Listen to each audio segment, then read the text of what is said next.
Hello दोस्तों, एक बार फिर से आप सबका बहुत बहुत स्वागत है हमारे यूट्यूब चैनल लाइव सिकुंदी में। जी हाँ दोस्तों, बताना चाहूंगा अगर आपने अभी तक हमारा चैनल सब्सक्राइब नहीं किया तो जल्द से लाल बटन को दबाकर चैनल को सब्सक्राइब कर दे, बेल आइकन को प्रेस करना ना भूलें ताकि हम आप तक पहुंचा सके अपनी वीडियो सबसे पहले और आप सुन पाए एक से एक बेहतर स्टोरी।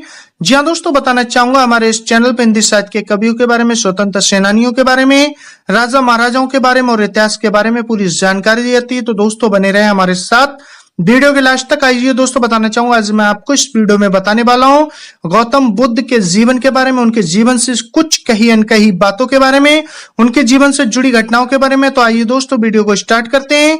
जी हाँ दोस्तों, गौतम बुद्ध का जन्म 563 ईसा पूर्व बैसाख पूर्णिमा के दिन लुम्बिनी वन आधुनिक रुम्मिन देई नामक स्थान पर हुआ था। गौतम बुद्ध के पिता का नाम शुद्धोधन था जो नेपाल के कपिल वस्तु राज्य के राजा थे। गौतम बुद्ध की माता का नाम महामाया था।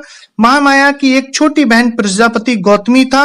गौतम बुद्ध का गोत्र गौसम होने के कारण गौतम बुद्ध कहलाए। इसका उल्लेख पाली भाषा ग्रंथ मजहिम में किया गया है कि जब महामाया अपने पिता के घर जा रही थी तब रास्ते में लुम्बिनी नामक जंगल में साल वृक्ष के नीचे बुद्ध का जन्म हुआ। लेकिन जिस दिन गौतम बुद्ध का नामकरण हुआ उसके दूसरे दिन इनकी माता का स्वर्गवास हो गया।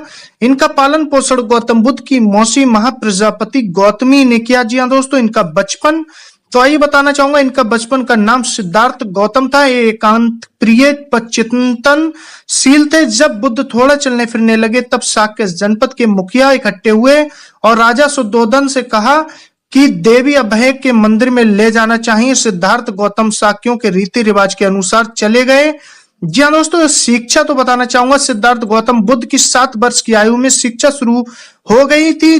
जिन गुरु ने बचपन से शिक्षा दिया उनके नाम इस प्रकार हैं: कोंडज, धज, सुभोग, लखन, सुदत्त, सुयामा, मंदी। इन सब के बाद गौतम बुद्ध को वेद वेदांत को ज्ञान देने वाले सत्वमित जब उनके शिक्षण ने सिद्धार्थ गौतम बुद्ध ने सभी सामाजिक दार्शनिक विषयों में ज्ञान प्राप्त कर लिया तब उनको चिंता, एकाग्रता व समाधि का ज्ञान गुरु भारद्वाज से सीखा जिनका आश्रम कपिल वस्तु में था।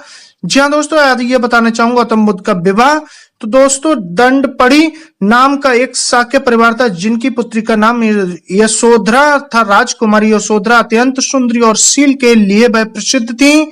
राजकुमारी यशोधरा अपने 16वें साल में पहुंच गई थी और उनके पिता दंडपनी अपनी पुत्री के विवाह के लिए विचार कर रहे थे। रीति रिवाज के अनुसार पिता ने अपने सभी पड़ोसी राज्यों के राजकुमारों को अपनी पुत्री के स्वयंवर में आने का निमंत्रण भेजा। सिद्धार्थ गौतम के पास भी एक निमंत्रण पत्र आया। जी हाँ दोस्तों, सिद्धार्थ गौतम का 18 साल पूरा हो चुका था। राजा शुद्धोधन और प्रजापति गौतमी भी सिद्धार्थ की शादी के लिए उतने ही इच्छुक थे। उन्होंने राजकुमार सिद्धार्थ को स्वयंवर में भेजने और राजकुमारी यशोधरा का पाणी ग्रहण करने को कहा। सिद्धार्थ अपने माता पिता की आज्ञा के अनुसार स्वयंवर में चले गए। स्वयंवर में पधारे राजकुमारों में से यशोधरा ने सिद्धार्थ गौतम को ही चुना। वैवाहिक जीवन के कुछ समय बाद यशोधरा ने एक पुत्र रत्न को जन्म दिया, उसका नाम राहुल रखा गया। जी हाँ दोस्तों, आइए आपको बताना चाहूंगा गृहस्थ त्याग और महानिष्क्रमण। जी हाँ दोस्तों, गौतम बुद्ध बाल्यावस्था से ही चिंतनशील थे। नेपाल के तराई इलाके से होकर रोहिणी नदी निकली थी। नदी के एक तरफ शाक्यों का राजा था और राज्य था, नदी के दूसरी तरफ कोलियों का राज्य था। दोनों राज्य के लोग अपने अपने खेत इसी नदी से सींचते थे। एक बार इस पानी को लेकर इतना विवाद हो गया कि युद्ध की नौबत आ गई। शाक्यों का एक संघ था, इस संघ की एक सभा बुलाई गई। संघ को संबोधित करते हुए सेनापति ने कहा, कोलियों ने इससे पहले भी अनेक बार लड़ाई की है, अब नहीं सहन किया जाएगा। और सेनापति ने कोलियों के विरुद्ध युद्ध की घोषणा कर दी।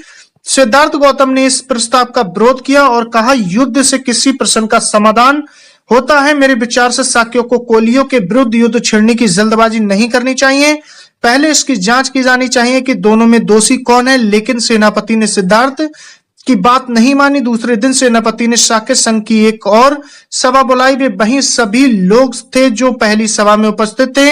इसमें कुछ लोग सिद्धार्थ गौतम के विचारों से सहमत थे कि युद्ध नहीं होना चाहिए और कुछ लोग सेनापति के साथ युद्ध का सहयोग कर रहे थे। इस सभा में 7 युद्ध का सहयोग कर रहे थे। इसी के बाद काफी वाद विवाद हुआ। सिद्धार्थ गौतम ने अपनी तर्कों से युद्ध को टालना चाहते थे, लेकिन इनकी बातों से सेनापति काफी नाराज हो गया और कहा, संघ की अवहेलना करने वाले को देश निकाले का दंड दे दिया जाए। या उसके परिवार के लोगों को सामाजिक बहिष्कार या उसके खेतों को जब्त कर लिया जाए। इस युद्ध को टालने के लिए गौतम बुद्ध ने देश निकासी स्वीकार किया और 29 साल की आयु में गृह त्याग करके अपने घोड़े कंथन पर सवार होकर सेवक छन्ना के साथ नगर के बाहर चले गए। अपने वस्त्र और घोड़े कंथन को सौंप दिया और विदा लेकर जंगल की तरफ चले गए। गौतम बुद्ध का गृह त्याग परित्याग ममी निष्क्रमण के नाम से ही इतिहास में दर्ज है।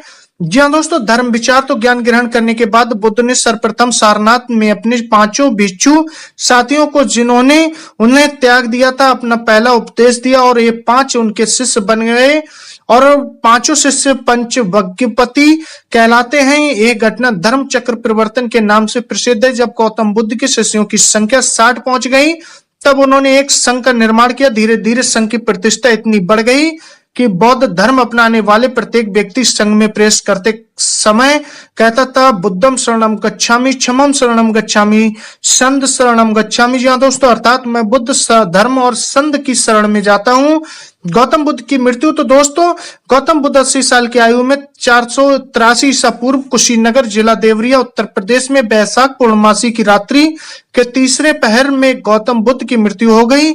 ये घटना महापरिनिर्वाण के नाम से प्रसिद्ध है। मृत्यु के साथ अपने शिष्य आनंद को बुलाया और बोले, हे आनंद, अब मेरा अंतिम समय नजदीक आ गया है। आज रात्रि के तीसरे पहर में कुशीराम के उपवन में इन्हीं वृक्षों के नीचे तथागत का परिनिर्वाण होगा। जी हाँ दोस्तों, ये थी गौतम बुद्ध के जीवन से जुड़ी कुछ कही अनकही बातें, उनके जीवन की जुड़ी बातें जो मैंने आपके साथ शेयर की। तो दोस्तों कमेंट्स बॉक्स में जरूर लिख के बताएं आपको कैसी लगी ये स्टोरी। मिलते हैं दोस्तों नेक्स्ट वीडियो में नेक्स्ट स्टोरी के साथ। आपने अपना कीमती वक्त दिया, तब तक के लिए